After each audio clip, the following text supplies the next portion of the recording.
গতানুগতিক নয়, সময়ের সাথে এগিয়ে চলি এই স্লোগানকে সামনে রেখেই আজ শশী ভূষণের শুভ উদ্বোধন হয়েছে দ্বীপ একাডেমি। অনুষ্ঠানে কোরআন তেলাওয়াতের মাধ্যমে কার্যক্রম শুরু হয়।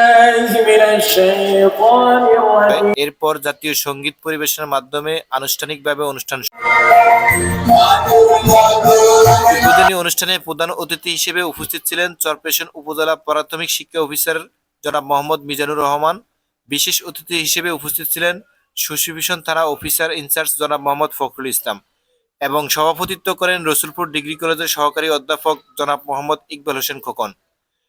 এছাড়াও অনুষ্ঠানে শশী ভূষণের বিভিন্ন শিক্ষা প্রতিষ্ঠানের শিক্ষকবৃন্দ, সাংবাদিক, রাজনৈতিক ও সামাজিক ব্যক্তিবর্গ উপস্থিত ছিলেন।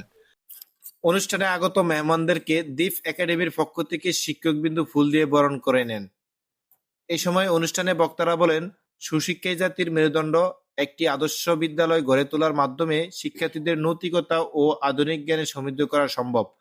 তারা বিদ্যালয়ের সার্বিক উন্নয়ন ও শিক্ষার মান বৃদ্ধির জন্য ছাত্র, শিক্ষক ও অভিভাবক সহ সকলের সহযোগিতা কামনা করেন।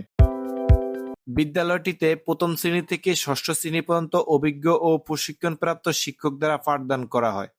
এছাড়াও বাংলা ও ইংরেজির পাশাপাশি নুরানি পদ্ধতিতে সহি শুদ্ধভাবে কোরআন শেখানো হয়। অনুষ্ঠান শেষে ফিতা কেটে বিদ্যালয়ের নতুন ভবন কার্যক্রমের আনুষ্ঠানিক উদ্বোধন করা হয়। সবশেষ দোয়া ও মুনাজাতের মাধ্যমে অনুষ্ঠানের সমাপ্তি ঘোষণা করা হয়।